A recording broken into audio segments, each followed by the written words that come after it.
UI ou UX, l'une des questions les plus récurrentes dans le monde du design.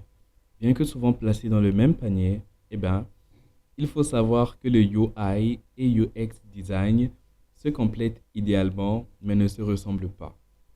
D'après le Interaction Design Foundation, la conception d'interface utilisateur ou UI est le processus utilisé par les concepteurs pour créer des interfaces dans des logiciels ou des appareils informatisés en se concentrant sur l'apparence ou le style. Les concepteurs visent à créer des interfaces que les utilisateurs trouvent faciles à utiliser et agréables. La conception de l'interface utilisateur fait référence aux interfaces utilisateurs graphiques et à d'autres formes, par exemple les interfaces à commande vocale. Il faut donc savoir qu'il existe trois types d'interfaces utilisateurs. Interface utilisateur graphique, interface à commande vocale et finalement interface basée sur les gestes. Par contre, aujourd'hui, on va se concentrer en particulier sur le design des interfaces graphiques. La conception d'une interface graphique, donc entre autres pour téléphone mobile, tablette, ordinateur et même grand écran, ou tout support graphique avec un écran, se fait en 4 étapes. D'abord, un brief graphique, qui est un document qui permet de communiquer les objectifs, les attentes et les contraintes d'un projet graphique à un designer ou à une équipe de création. Ensuite, on a des pistes graphiques qui sont des idées, des concepts ou des propositions visuelles qui sont explorées lors de la création d'un projet graphique. Donc, généralement, quand un designer reçoit un brief graphique, il va commencer par rechercher et développer différentes pistes graphiques pour répondre aux objectifs du projet. Ensuite, la déclinaison sur les écrans, qui fait référence à l'adaptation d'un projet graphique pour différents supports numériques tels que les ordinateurs, les smartphones, les tablettes et les téléviseurs. Avec l'avènement des nouvelles technologies, il est devenu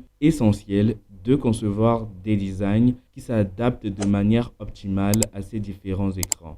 Une charte graphique, finalement, qui est un document qui établit les règles et les normes à respecter dans la création graphique de tous les supports de communication d'une entreprise ou d'une marque. Elle définit donc l'identité visuelle de l'entreprise en déterminant les éléments graphiques tels que le logo, les couleurs, la typographie, les pictogrammes, la mise en page, etc.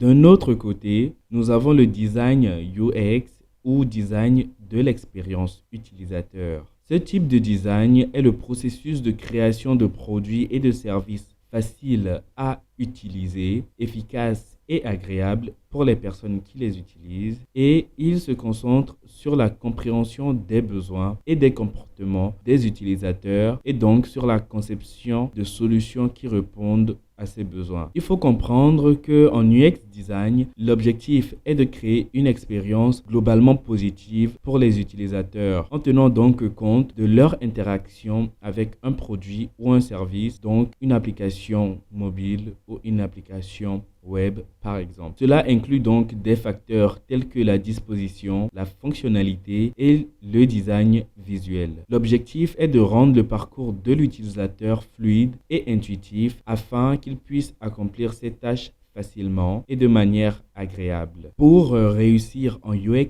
design, il faut prendre en compte plusieurs principes clés. Le principe du centré sur l'utilisateur. L'utilisateur est au cœur du processus de conception. Il est important de comprendre ses besoins, ses motivations et ses attentes afin de créer une expérience qui lui convient. L'usabilité. Les produits et services doivent être faciles à utiliser. L'interface doit être intuitive, les fonctionnalités claires et les tâches accomplies sans difficulté. La cohérence. Il est essentiel de maintenir une cohérence dans la conception. Les éléments visuels, les interactions et les fonctionnalités doivent être cohérents d'une page à l'autre et d'un écran à l'autre. L'accessibilité. Les produits et services doivent être accessibles à tous les utilisateurs, y compris ceux ayant des besoins spécifiques tels que les personnes handicapées. Il est donc important de prendre en compte les normes d'accessibilité lors de la conception. Le contrôle de l'utilisateur. Les utilisateurs doivent avoir un certain contrôle sur leur expérience. Ils doivent donc pouvoir personnaliser les paramètres, revenir en arrière ou annuler des actions et avoir la possibilité de choisir comment interagir avec le produit ou le service. Contexte. La conception doit tenir compte du contexte dans lequel les utilisateurs interagissent avec le produit ou le service. Cela inclut des facteurs tels que le lieu, le moment et le dispositif utilisé. Familiarité. Les utilisateurs ont tendance à préférer ce qui leur est familier. Il est donc important de prendre en compte les conventions de conception établies et de créer une expérience qui leur est familière. Maintenant, comment devenir UI ou UX designer? Pour devenir UI designer, vous aurez besoin de votre logiciel de design tel que Figma, Adobe XD ou Sketch et bien sûr d'un bon sens esthétique. Vous devez connaître les théories des couleurs, de la typographie et de la mise en page et donc vous permettant de créer des interfaces captivantes. Si vous voulez plutôt devenir UX designer, vous aurez besoin d'outils tels que des logiciels de prototypage, des plateformes de test utilisateurs tels que Figma, l'application que je préfère, ou Adobe XD, des outils de conception et de prototypage qui offrent des fonctionnalités avancées pour créer des expériences utilisateurs fluides.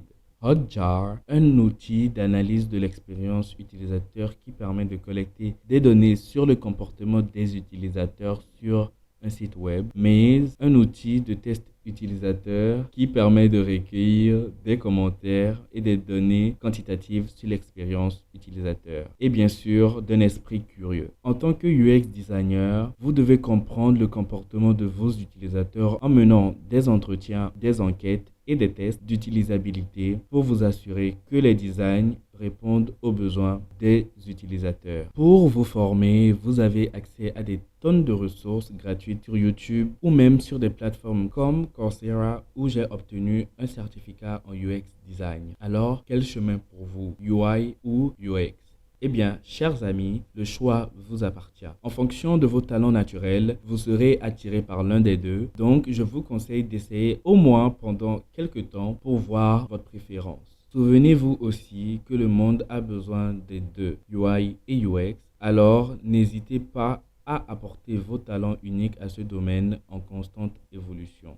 Merci beaucoup de m'avoir regardé, ou plutôt écouté. Si vous avez aimé cette vidéo, n'oubliez pas d'appuyer sur le bouton like, de vous abonner, d'activer la cloche de notification pour rester informé des prochains contenus et n'hésitez pas à commenter pour aider l'algorithme à recommander ma vidéo à d'autres personnes. Merci déjà pour ceux qui se sont abonnés d'ici là, ça me fait vraiment chaud au cœur et j'espère que cette famille grandira encore. À la prochaine.